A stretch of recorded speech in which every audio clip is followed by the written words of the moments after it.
han pedido unas alumnas del amor de Dios que hablemos un poco acerca del Parlamento Europeo. Entonces, bueno, pues según las cuestiones que nos vayan diciendo, así veremos si podemos explicar o no. Así que cuando queráis. Para ti, ¿qué aporta el pertenecer al Parlamento Europeo de España? Pues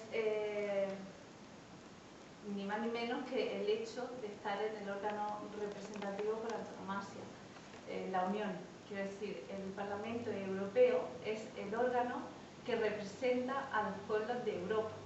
Eso quiere decir que tenemos la obligación, o tienen la obligación los diputados que pertenecen al Parlamento, de reflejar todas y cada una de todos y cada uno de los problemas, de las preocupaciones de todos y cada uno de los Estados miembros, y mucho más cuando nos referimos a las tres escalas administrativas. Me refiero a la Administración General del Estado, a las comunidades autónomas y también a la administración local. El hecho de que sea el órgano representativo significa que hace unos años, aunque las asambleas tienen su origen en 1958, y digo asambleas porque eran tres las comunidades autónomas y cada una tenía su propia asamblea representativa, en el 79, después de unirlas y crear el Parlamento Europeo, en el 79 por fin se elige el Parlamento por sufragio universal. Eso, para alguien que se dice demócrata o que lo que prefiere por encima de cualquier cosa es un sistema democrático, es tremendamente importante. El hecho de que todos y cada uno de los ciudadanos europeos tengamos la oportunidad de elegir a los que van a ser nuestros representantes. Por eso, precisamente, y dentro de muy poco, tenemos la oportunidad de hacerlo y debemos hacerlo. Porque, ya digo, se representan preocupaciones tremendamente importantes, y en una época de crisis muchísimo. Así que para España es simplemente hoy por hoy esencial.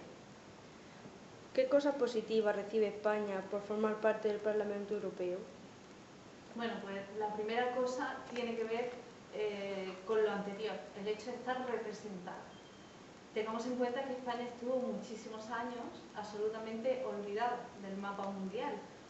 El hecho de entrar en una comunidad, entonces era la comunidad económica, entrar en una comunidad donde lo primero que se pide, los requisitos, es que sean sistemas democráticos, significa que nosotros teníamos que llegar a unos mínimos en cuanto a derechos fundamentales, en cuanto a cualquier tipo de garantía que nos permitiese estar dentro de la Unión Europea, por supuesto dentro del Parlamento. Luego, nuestros representantes, los 50 diputados que hoy por hoy tenemos en el Parlamento, por parte de España, digo, con todos los partidos políticos, tienen la obligación de trasladar al Parlamento todo lo que preocupa a España. En este caso, se insiste mucho en el desempleo, efectivamente es el principal lastre que tiene nuestro país, pues es en el Parlamento donde nuestros diputados de distintos colores insisten acerca de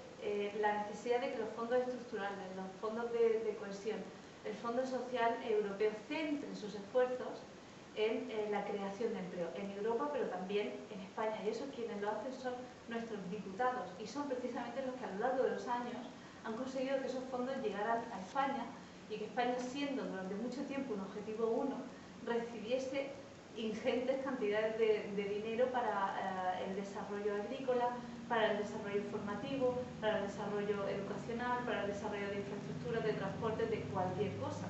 Hoy por hoy ya no somos objetivo 1, con lo cual tenemos que aportar también para que otros mejoren, y de eso no es cualquier cosa. No es cualquier cosa, está muy bien que nos hayan ayudado y que nos sigan ayudando para conseguir el nivel que tenemos hoy, pero es muy importante que si nosotros tenemos la capacidad y la posibilidad de poder ayudar a otros países europeos también a que lleguen a cierto nivel, que lo hagamos. Entonces es un principio importantísimo de solidaridad. La gente entiende que la Unión Europea es algo así como muy económico.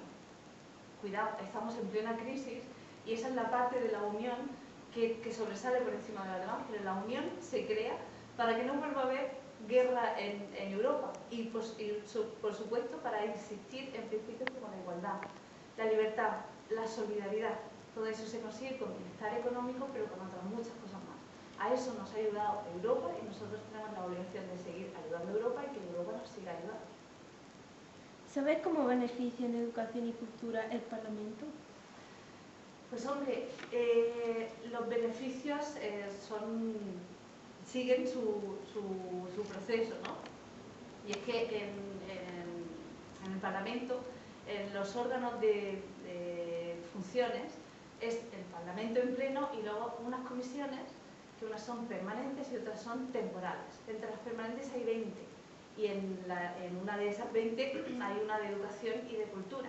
Los diputados españoles que pertenecen a esa comisión, sean de un partido o de otro, precisamente trasladan al Parlamento los déficits que tenemos en España para que se puedan llevar a cabo políticas que favorezcan el desarrollo en España de algunas iniciativas que mejoren nuestra situación. ¿Qué voy a decir? Los datos en educación son desastrosos, sobre todo en las comparativas con Europa, efectivamente. Pues precisamente por eso, porque el conocimiento de nuestro déficit es europeo, precisamente la reunión de la solución de esos problemas debe ser exactamente igual, europea. Y lógicamente Europa debería apostar muy mucho en la financiación de la educación y unirlo al esfuerzo del gobierno español para precisamente mejorar en la medida que se pueda esos datos que hoy por hoy no son los mejores datos. ¿Qué le pedirías al Parlamento Europeo que hiciese por la educación? Financiación, financiación y financiación. Estudios permanentes, reales, quiero decir, de la realidad en la educación. Y, por supuesto, la garantía de que esa financiación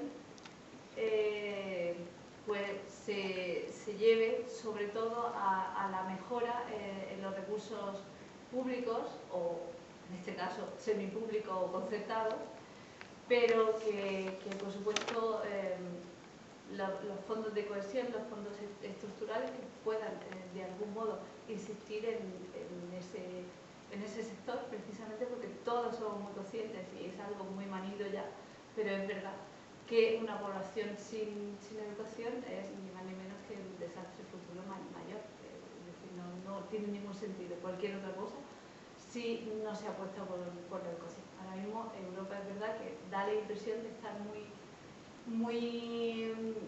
concentrada en los problemas económicos que hay que solucionar, hay que solventar, pero supongo que no se olvida de la educación y sí le pediría una financiación mayor en el sector. Sí. ¿El Parlamento Europeo trata por igual a todos los países que forman parte de él? ¿Les beneficia a todos por igual o no? Bueno, pues eso. Realmente el órgano del que hablamos, sí. El órgano del que hablamos sí, porque hay otras instituciones europeas donde la representación se supone que responde a la proporcionalidad con respecto a la población del país. Obviamente hay países con un peso específico enorme. Estamos hablando de Italia, estamos hablando de Alemania, de Francia.